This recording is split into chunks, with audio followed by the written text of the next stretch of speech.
আসসালামু আলাইকুম ওরহমতুল্লাহি ওবরাকাতু।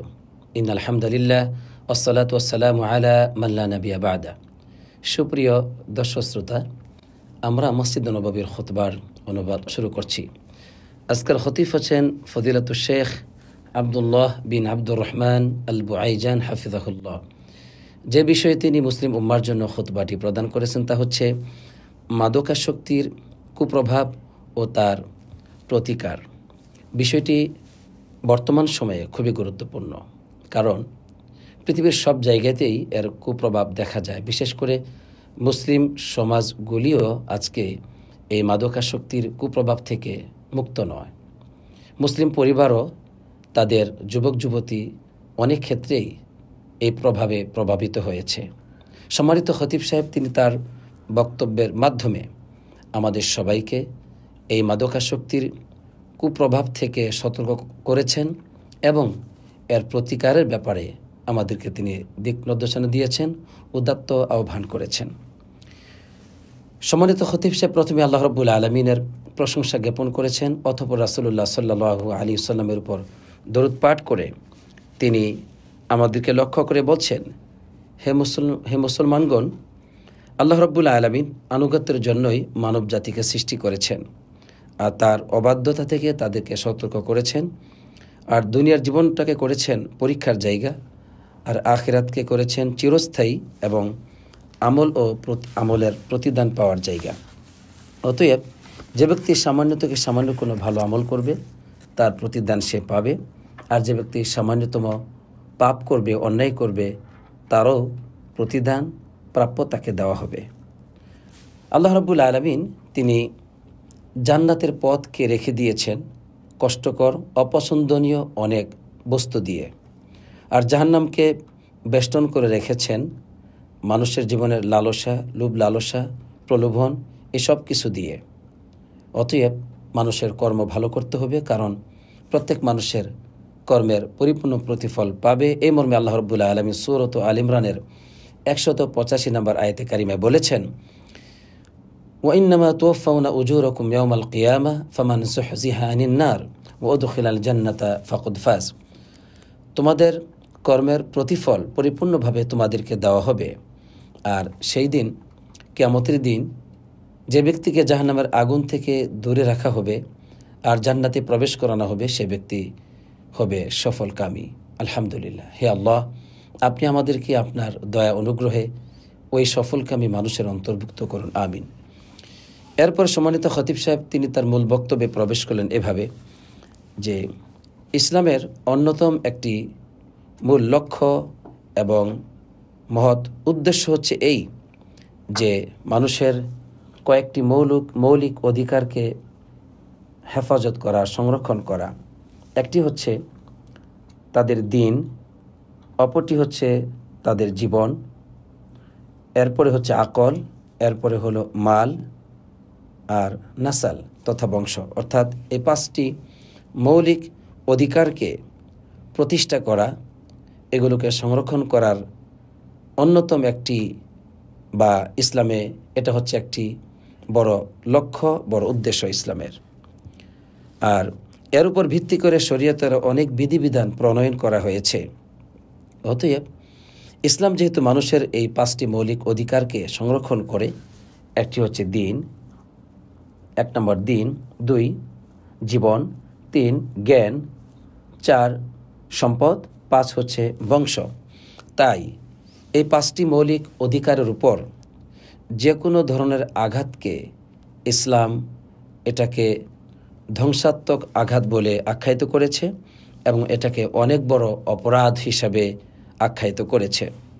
এজন্য সম্মানিত খতিব সাহেব বললেন যে অনেক বড় বিপদ মুসিবত এবং জীবনের একটি বড় হুমকি হচ্ছে যে একজন মানুষ তার জীবনটাকে এমনিতে অনর্থকভাবে নষ্ট করে দিবে, তার স্বাস্থ্যটাকে ধ্বংস করবে, নষ্ট করবে, তার আকলকে নষ্ট করবে।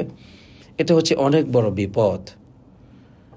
একজন মানুষ তার জীবনের সময়গুলোকে অনর্থক নষ্ট করবে, তার হাল, পরিবার, তার দিন, এসব কিছুকে সামান্য মূল্যে নষ্ট করে দিবে।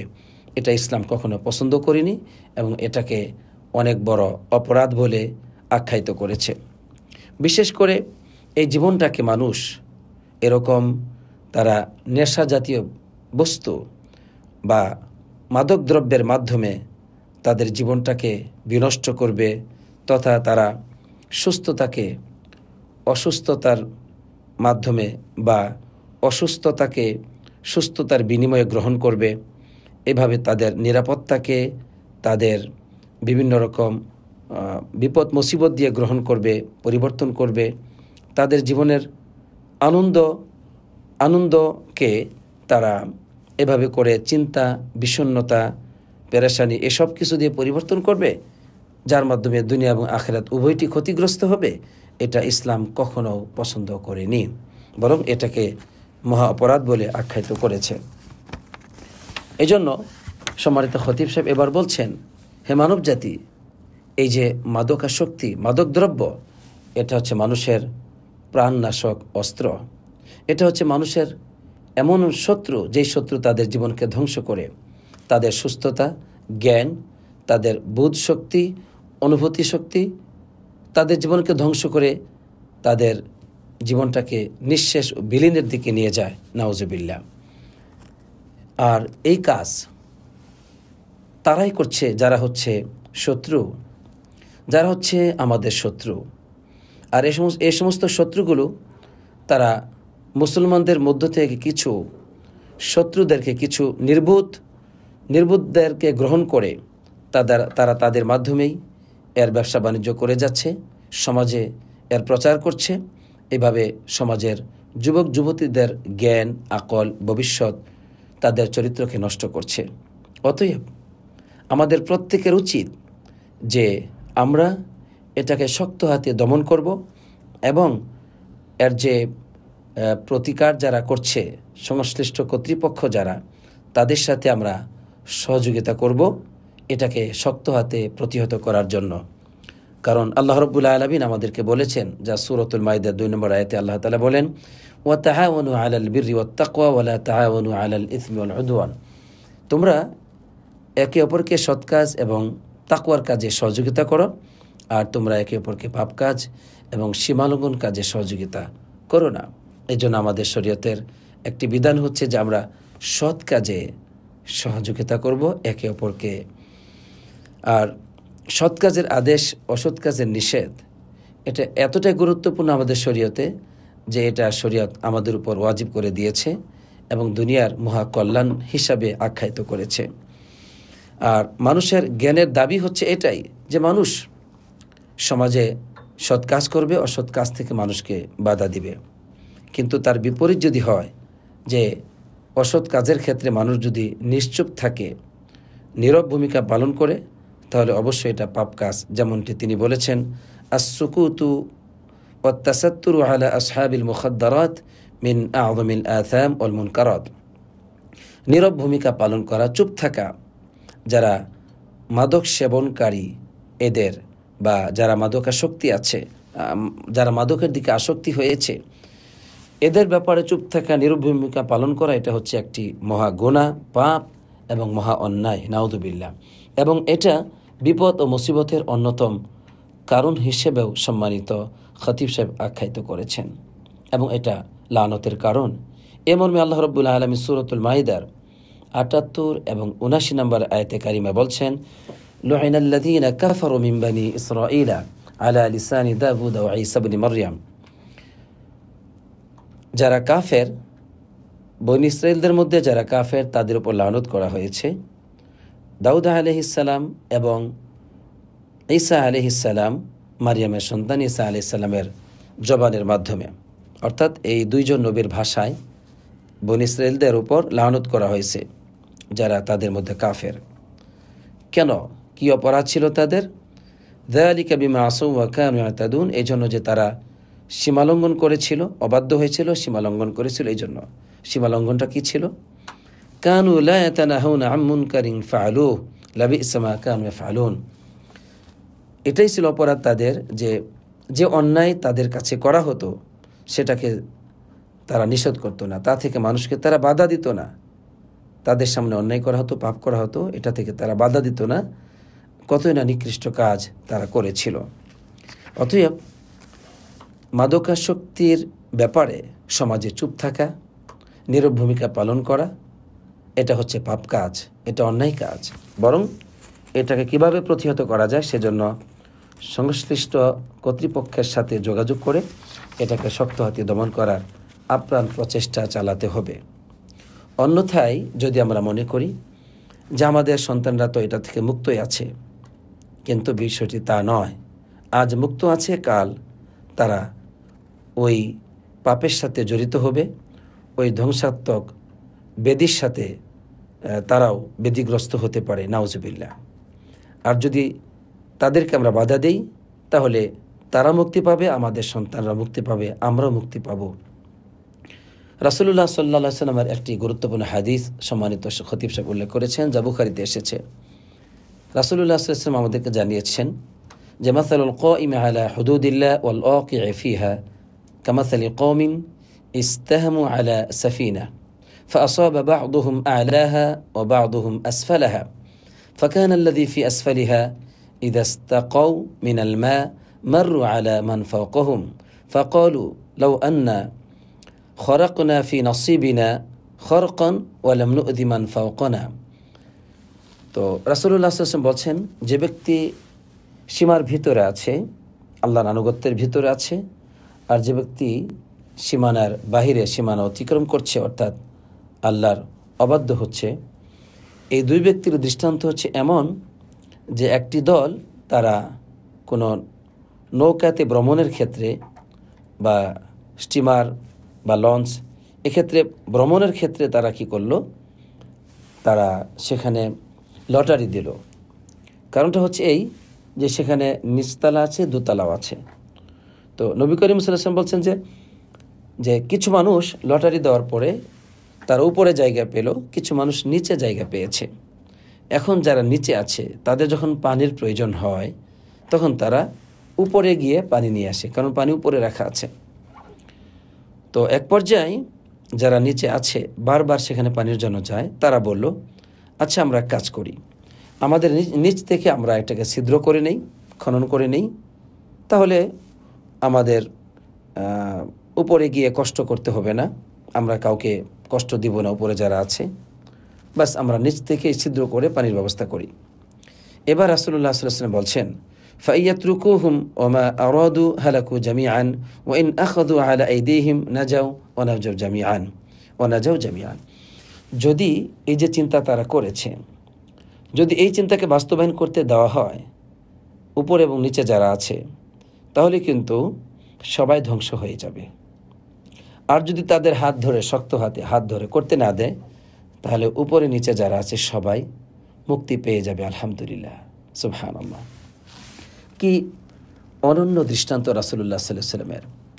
এজন্য এই হাদিস থেকে আমাদের জন্য শিক্ষা আছে, আমাদের প্রতিটি মা বাপকে শুধুমাত্র নিজেদের সন্তান নিয়ে ভাবলে চলবে না, সমাজের প্রত্যেকটি সন্তান নিয়ে আমাদের ভাবা উচিত। আমার সন্তানকে যেমনভাবে দেখব যে কোনোভাবে তারা যেন মাদকাসক্তিতে লিপ্ত না হয়, তারা যেন এই মরণব্যাধি, এই রোগ থেকে, এই বিপদ থেকে তারা যেন বেঁচে থাকে, অনুরূপভাবে সমাজের অন্যান্য পরিবারের যুবক যুবতী সন্তানদের ক্ষেত্রেও এমনটি ভাবনা আমাকে করতে হবে, এই দায়িত্ব পালন করতে হবে। তাহলে তারা মুক্তি পাবে, আমিও মুক্তি পাবো, আমার পরিবার মুক্তি পাবে। অন্যথায় যদি আমার মুক্তির চিন্তা করি, তাহলে তারা যদি ধ্বংস হয়, তাদের ধ্বংসের পাশাপাশি আমি এবং আমার পরিবার, আমরাও ধ্বংস হয়ে যাব, নাউযুবিল্লাহ। এটাই হাদিস থেকে বোঝা গেছে। সম্মানিত খতিব সাহেব এবার বলছেন যে তোমরা সবাই সৎ কাজের আদেশের ক্ষেত্রে, অসৎ কাজের নিষেধের ক্ষেত্রে আগ্রহী হও, কারণ এটা হচ্ছে মুক্তির পথ, এটা হচ্ছে কল্যাণের পথ। কারণ আল্লাহ রাব্বুল আলামিন সূরাত আল ইমরানে বলেছেন 104 নম্বর আয়াতে যে যারা সৎ কাজের আদেশ করবে, অসৎ কাজের নিষেধ যারা করবে, ওয়া উলাইকা হুমুল মুফলিহুন, তারা হচ্ছে সফলকামী। আলহামদুলিল্লাহ, এখানে প্রথম খুতবাটি শেষ করেছেন। দ্বিতীয় খুতবায় সম্মানিত খতিব সাহেব বলছেন যে এই যে বর্তমান জামানায় মাদকদ্রব্য, এটা হচ্ছে একটি মহাবিপদ এই যুগের জন্য। এর মাধ্যমে মানুষের জ্ঞান, তাদের আকল, তাদের শরীর, তাদের দিন, তাদের ঈমান সবই নষ্ট হচ্ছে। শয়তানের একটি কর্ম হচ্ছে এই মাদকাসক্তি। আল্লাহর কাছে এটা হচ্ছে একটি ঘৃণিত এবং রাগান্বিত কাজ। কাজেই ফাজতানিবুহু লাআল্লাকুম তুফলিহুন, তোমরা এর থেকে বিরত থাকো, তাহলে তোমরা সফলকামী হতে পারবে। এরপরে তিনি যারা মাদক সেবন করার ক্ষেত্রে অভ্যস্ত হয়েছে তাদেরকে, ওই সমস্ত যুবক যুবতীদেরকে লক্ষ্য করে বলেছেন যে তোমরা কি আল্লাহকে ভয় করবে না? অন্যের বিপদ দিকে তোমরা কি নসিহত গ্রহণ করবে না? তোমরা কি সরল সঠিক পথের দিকে ফিরে আসবে না? তোমরা কি তওবা করবে না? তোমরা কি ওই পথ থেকে মুক্ত হবে না? এরপরে তিনি সূরাতুজ জুমারের 53 নম্বর আয়াত থেকে নিয়ে 58 নম্বর আয়াতে কারিমা তেলাওয়াত করেছেন, যেখানে আল্লাহ তাআলা আমাদের সকলকেই আল্লাহর দিকে ফিরে যেতে বলেছেন। অন্যথায় হঠাৎ কখনো আযাব চলে আসবে, যে আযাব কখন আসবে আমরা কি অনুধাবন করতে পারবো না। এবং যখন আযাব চলে আসবে, তখন এমনকি মৃত্যু যখন চলে আসবে, তখন আমরা এই কথা বলতে পারি, হে আফসোস যদি আমরা আল্লাহর অবাধ্যতার ক্ষেত্রে শীতলতা অবলম্বন না করতাম, আমরা যদি এমনটি বিদ্রুপকারীদের অন্তর্ভুক্ত না হতাম। আও তাকুল লাউ আন্নাল্লাহা হাদানি লাকুনতু মিনাল মুত্তাকিন, অথবা তোমরা এটা বলবে যে আল্লাহ যদি আমাদেরকে হেদায়েত দিতেন তাহলে আমরা মুত্তাকিনদের অন্তর্ভুক্ত হতাম। অথবা তোমরা যখন আযাব দেখবে তখন একথা বলবে যে যদি আল্লাহ তাআলা আমাদেরকে পুনরায় আবার দুনিয়াতে ফেরত দিতেন, সুযোগ দিতেন, তাহলে আমরা নেককারদের ফাকুনা মিনাল মুহসিনিন, নেককার মানুষের অন্তর্ভুক্ত হতাম। তো সম্মানিত খতিব সাহেব বলছেন, এই দিন এই সময় আসার আগেই তোমরা তোমাদের রবের দিকে ফিরে যাও, তওবার দরজা এখনও খোলা আছে, আল্লাহর দিকে ফিরে যাও। এরপর তিনি আমাদের সকলকেই দায়িত্ব পালন করার ক্ষেত্রে আবারও উদ্বুদ্ধ করছেন যে তোমরা প্রত্যেকেই দায়িত্বশীল, অতএব তোমাদের অধীনস্থদের ক্ষেত্রে সঠিকভাবে দায়িত্ব পালন করো, কারণ তোমাদের অধীনস্থ তথা আমাদের স্ত্রী, সন্তান, পরিবার, এটা হচ্ছে আমাদের কাছে আমানত। এই আমানত সম্পর্কে আমাদেরকে জিজ্ঞেস করা হবে। আর আজকে যদি আর খেয়ানত করি, তাহলে আল্লাহর সামনে অবশ্যই এই ব্যাপারে আমাদেরকে প্রশ্ন করা হবে, নাউযুবিল্লাহ। এমনকি যারা আমানতের খেয়ানত করবে, যারা প্রতারণা করবে আমানতের সাথে, তবে তাদের ক্ষেত্রে বলা হচ্ছে ইল্লা হারামাল্লাহু আলাইহিল জান্নাহ, হাদিসে আসছে তাদের উপর জান্নাতকে হারাম করা হয়, নাউযুবিল্লাহ। এজন্য কোন অবস্থাতেই খেয়ানত করা যাবে না, এটা অত্যন্ত বড় পাপ, মহাপাপ। তিনি মা বাপদেরকে লক্ষ্য করে বলছেন, বিশেষ করে পিতাকে, যে অনেক পিতা তাদের সন্তানদের তারবিয়াতের ক্ষেত্রে, তাদেরকে লালন পালনের ক্ষেত্রে অবহেলা করে। এতে করে দেখা যায় যে খারাপ বন্ধুগুলো সন্তানদের মাঝে প্রবেশ করে, এমনকি ওই মাদকাসক্তিতে তারা আক্রান্ত হয়। পরিশেষে তারা আফসোস করে, এতে কোনো লাভ হয় না। এজন্য সন্তানদের ব্যাপারে লক্ষ্য রাখতে হবে, তারা যেন কোনোভাবেই খারাপ বন্ধুকে গ্রহণ না করে, কোনোভাবে প্রবৃত্তির যাত্রায় তারা যেন আরোহণ না করে, তারা যেন কোনো অবস্থাতে ধ্বংসের পথে ফিরে না যায়। একটা সময় হবে যে তারা মাতা পিতার গণ্ডি থেকে, তাদের নিয়ন্ত্রণ থেকে বের হয়ে যাবে। এমনটি হওয়ার আগেই এই ব্যাপারে আমাদেরকে সোচ্চার হতে হবে। কারণটা হচ্ছে, পরিবারকে ধ্বংস করলে অবশ্যই এটা হচ্ছে পাপ। তাই আল্লাহ রাব্বুল আলামিন আমাদেরকে বলেছেন, ইয়া আইয়ুহাল্লাযীনা আমানু কু আনফুসাকুম ওয়া আহলিকুম নারা ওয়াকুদুহান নাস ওয়াল হিজারা, হে বিশ্বাসীগণ, তোমরা নিজেরা জাহান্নাম থেকে বাঁচো এবং তোমাদের পরিবার পরিজনদেরকে বাঁচাও, কারণ ওই জাহান্নামের ইন্ধন হবে মানুষ এবং পাথর, নাউযুবিল্লাহ। অতএব আমাকে আপনাকে নিজেদেরকে হারাবে, আখিরাত হারাবে, বাঁচতে হবে, দুনিয়ার এবং পরিবার, দুনিয়ার সুন্দর জীবন যেমন হারাবে, তাই সন্তানরা যদি আখিরাতে মাদকাসক্তিতে আক্রান্ত হয়, নাউযুবিল্লাহ, এই মরণ ব্যাধিতে তারা আক্রান্ত হয়, অবশ্যই অবধারিত দায়িত্ব দুনিয়ার ব্যাপারে সোচ্চার হওয়া। আল্লাহ সেই তৌফিক দান করুক, আমিন। দ্বিতীয় খুতবার শেষাংশে সম্মানিত খতিব সাহেব তিনি সৌদি আরবের প্রশংসা করে বলছেন, এই রাষ্ট্রটি ইসলামী আইন কানুনকে প্রণয়নের ক্ষেত্রে অবশ্যই সোচ্চার এবং এদেশে যে কোনো নিরাপত্তার আঘাত হানতে পারে এর ব্যাপারে সবসময় সুদৃষ্টি রয়েছে। আর সৌদি সরকার এবং এদেশ মাদকাসক্তির বিরুদ্ধে সর্বদাই লড়াই করে যাচ্ছে এবং এদেশে একটি সংশ্লিষ্ট কর্তৃপক্ষ রয়েছে মাদকদ্রব্য নিয়ন্ত্রণের জন্য, মাদক বিরোধী আন্দোলনে বা মাদক বিরোধী নিয়ন্ত্রণে সর্বদাই তারা কাজ করে যাচ্ছে এবং সুচারুভাবে, আলহামদুলিল্লাহ। তাই তিনি তাদের প্রশংসা করেছেন, এ রাষ্ট্রের প্রশংসা করেছেন, এ রাষ্ট্রের পরিচালকদের প্রশংসা করেছেন। এরপরে তিনি সকল মুসলমান নরনারী সমস্ত রাষ্ট্রের জন্য তিনি কল্যাণের দোয়া করেছেন যে হে আল্লাহ, আমাদের সবাইকে অকল্যাণ থেকে বাঁচাও এবং আমাদের সবাইকে ওই সমস্ত অপরাধীদের, পাপিষ্ঠদের, তাদের ষড়যন্ত্র থেকে আমাদেরকে, আমাদের দেশকে, আমাদের পরিবারকে, আমাদের সবাইকে তুমি রক্ষা করো ইয়া রাব্বাল আলামিন। দোয়া করে তিনি খুতবাটি শেষ করেছেন। সম্মানিত দর্শক শ্রোতা, আজকে আমরা এই মাদকাসক্তির যে কুপ্রভাব এবং তার প্রতিকার সম্পর্কে যে বিষয়টি জানতে পারলাম, সেটা হলো যে এর কুপ্রভাব হচ্ছে মারাত্মক। মানুষের পরিবার, মানুষের জীবন, মানুষের সম্মান মর্যাদা সব কিছু ধ্বংস হয়ে যায়, জীবন ধ্বংস হয়ে যায়। তাই এটা থেকে আমাদেরকে ফিরে আসতে হবে এবং এর প্রতিকারের ক্ষেত্রে সব ধরনের ভূমিকা আমাদেরকে পালন করতে হবে। বিশেষ করে মাতা পিতার এই ক্ষেত্রে সবচেয়ে বড় দায়িত্ব, এবং পাশাপাশি সমাজের প্রতিটি অভিভাবকের দায়িত্ব হচ্ছে প্রতিটি যুবক যুবতীকে কিভাবে মাদক দ্রব্যের এই নেশাগ্রস্ত হওয়া থেকে কিভাবে তাদেরকে বাঁচানো যায়, এমনকি সংশ্লিষ্ট কর্তৃপক্ষকে সহযোগিতা করার মাধ্যমেও আমরা এর প্রতিকারে অংশগ্রহণ করতে পারি, যেটা হচ্ছে আমাদের জন্য একটি ইবাদত, এবং এই ক্ষেত্রে পিছনে থাকা হচ্ছে পাপ ও গুনাহের কাজ। তাই আসুন আমরা এই ক্ষেত্রে সবাই এগিয়ে যাই, সুচারুভাবে সোচ্চার হই। আল্লাহ তাআলা আমাদেরকে সেই তৌফিক দান করুক।